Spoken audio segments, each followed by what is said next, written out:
Hello, hello, hello, hello!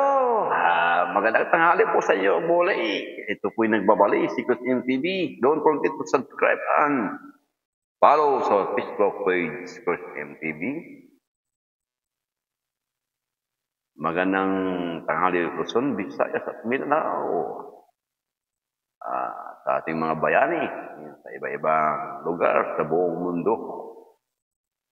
At sa taot po sa inyo lahat, mga mahal na po, mga followers at mga OFW. Mga mahal nating OFW, mga nanonood at nasubaybay sa ating mga vlog, First MTV, don't forget to subscribe, madam, sir, sa ating Facebook page, sa ating YouTube channel, First MTV Charity Vlog. Thank you so much. Salamat. Ito po, umpisahan natin. Guide our democracy.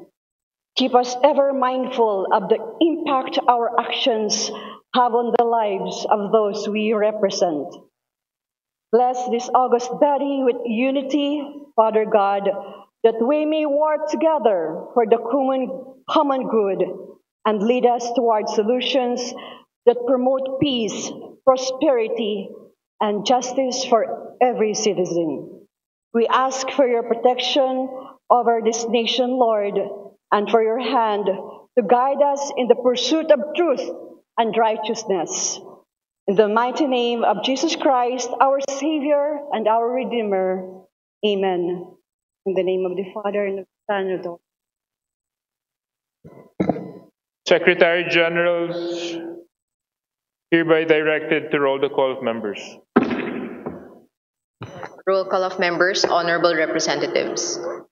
Abalos, Abante, Abunda, Acharon, Asidre, Acop, Tandaan nyo to, mga Adyong, kumana to ha. Tandaan nyo sa darating na election. Advincula, Kung iboto to mga ito. Agaraw, Alba, Albano, Almario, Lalo Abante, Almonte, Alonte, Alvarez Jose, Alvarez Mercedes, Alvarez Pantaleon, Amante, Amatong, Angara, Aquino, Aquino Magsaysay, Arbison, Arenas, Arrogancia, Asistio, Ataide, Aumentado, Balindong, Tataka ko kung ano pa ba yung mag-justify actually ng existence ng NICA sa totoo lang. Kung ganito ang ating budgeting, kung sakali, kung ito yung aaprubahan, kung ipagtatambis natin, Mr. Speaker, yung functions tsaka yung hinihiling na intelligence funds ng NICA tsaka ng Office of the President. Mr. Speaker, distinguished interpolator, wala po kaming knowledge, or we are not in a position to state with particularity ano pong intelligence fund distribution ng Office of the President dahil hindi po kami privy or party ng kanilang disbursement ng kanilang intelligence fund. We are speaking here, we are talking here, we are making a declaration on the part only of the NICA, Mr. Speaker, distinguished interpolator. Yes, that's understood, Mr. Speaker. Kaya ang gusto natin ay ma-justify ng NICA kasi nasa period tayo ng pagdi-discuss ng proposed budget. So, dapat na-justify yung hinihinging budget.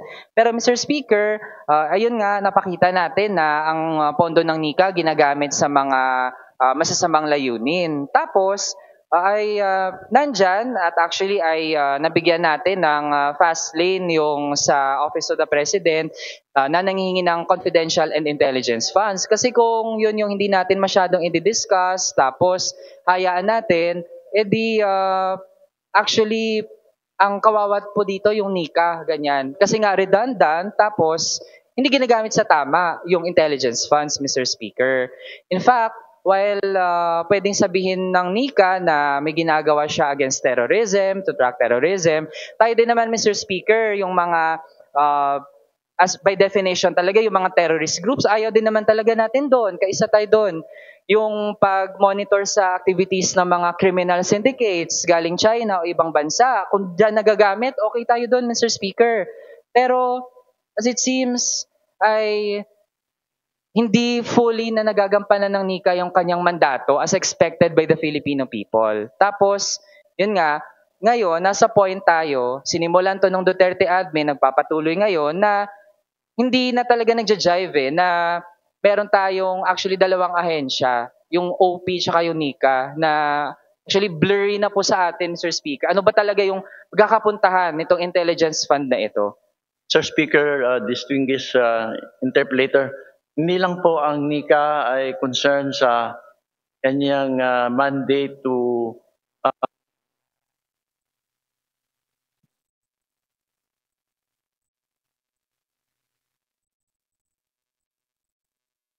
Ano ba itong, wala naman pa na itong mga, or, banatan talaga na, banatan talaga pag-ibig at layunin na yun. Buhay pa pala ito si Darinto.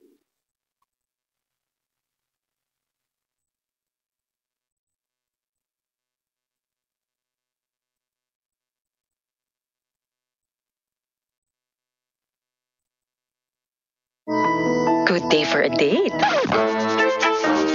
Bad day for kate. Baka dandruff yan.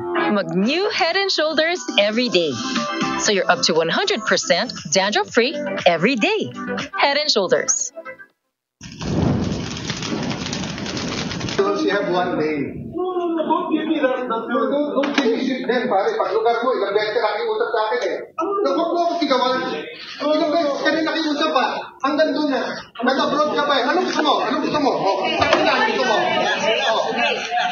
Sakin na, sindak ka ng sindak dito eh. Bakit? Sisigawan mo ako yung pakialam mo. Wala akong pakialam sa puputo dun eh. Sinabi mo yun. Interest mo lang iniisip ko eh. Ano mo kami? Sabi ko sa'yo, sabi ko, pare, baka pwede makiusap. This is too important. No! Yan na po mga, Thank you, Your Honor. Mr. President, if I may. tingnan niyo po ngayon ang mga nangyayari ngayon sa ating bansa, Pilipinas.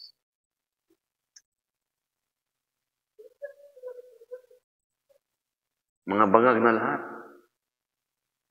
Pati sa Senado, pati sa Kongreso, nag-away-away. Wala pong presidente ang namamagitan.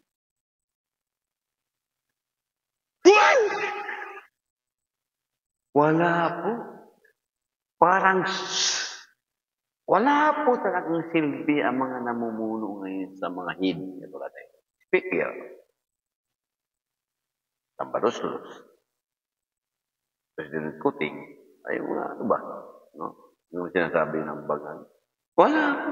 Wala. Ultimo, mga congressman, wala na pong takot sa kanila. Di ba kayo nahihiya sa publiko? Na marami pong buong mundo po nakapapanood sa pag-iimbestiga nyo.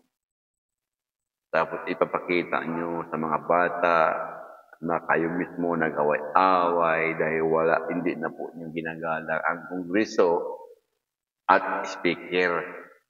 Ibig sabihin, walang ngipin yung Speaker.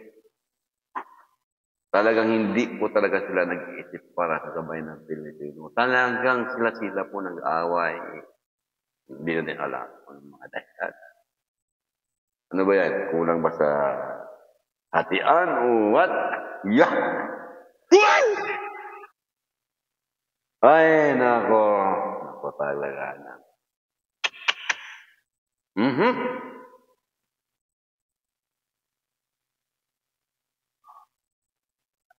Tamad na po. Pleasure of Senator Zubiri. Yeah, just two issues. One is, this was not in the daily agenda, this concurrent resolution number 23. But I know, of course, our good colleague would like to have not his area not be disenfranchised in voting. So sometimes we take it up important matters such as this to be able to answer the times. And this particular issue is on the disenfranchisement of these 10 EMBO barangays.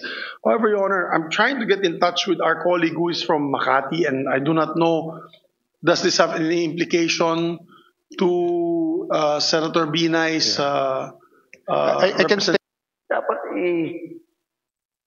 Subiri naman, nagsalita ka sa harapan ng publiko, nasa cellphone ka. Sa cellphone ka, may ginagabi ka cellphone, hindi ka makapag-good yan. Baka, sino yan?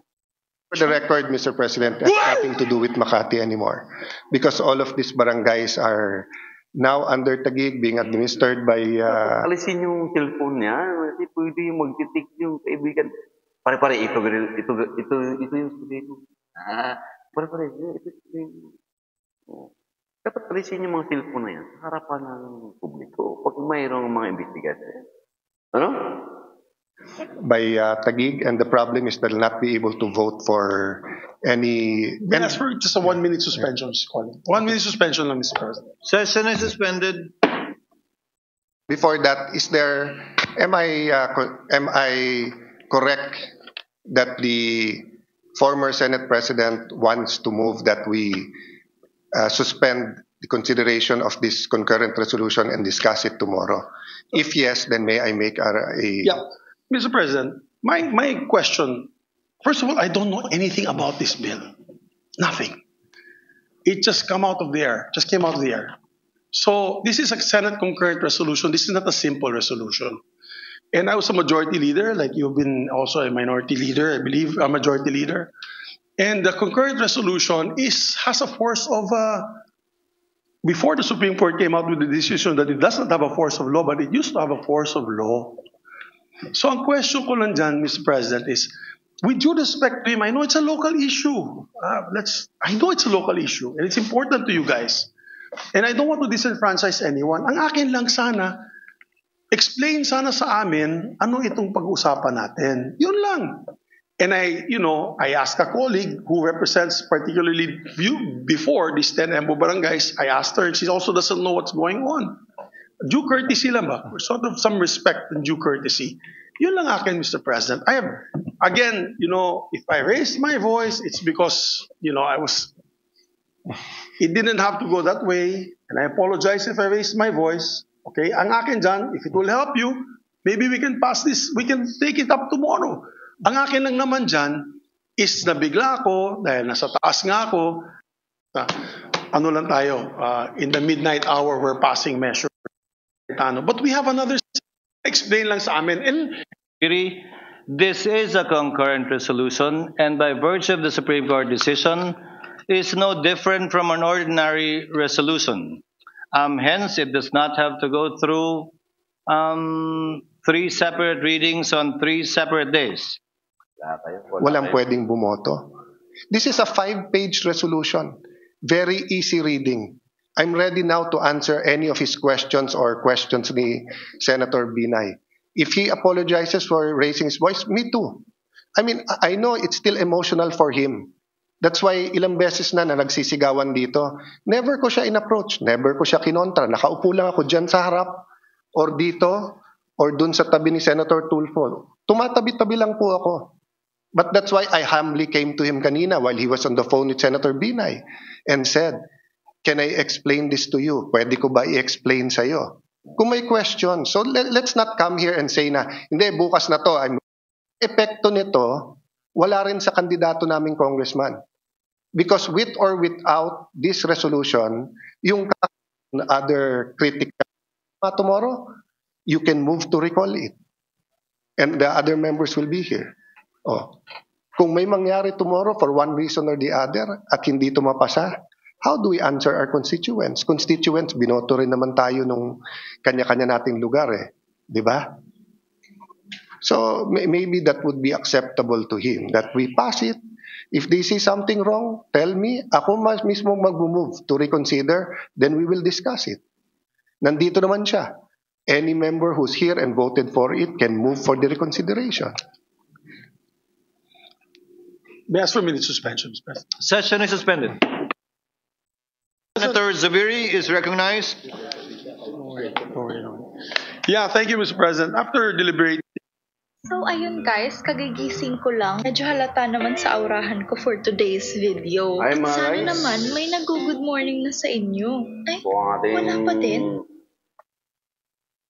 vlog. Ito paano, mayroon po tayong natutunan mula sa ating pamalaan kung ano ang mga nangyayari po sa ating lipunan. Maraming salamat sa inyong walang sawang pagbibigay suporta sa Christian TV. Please paki-subscribe po sa Christian TV dahil sa isang subscribe lang po nyo. Marami po tayong buhay ng tulong. At maraming salamat muli sa inyo lahat. Bye. God bless.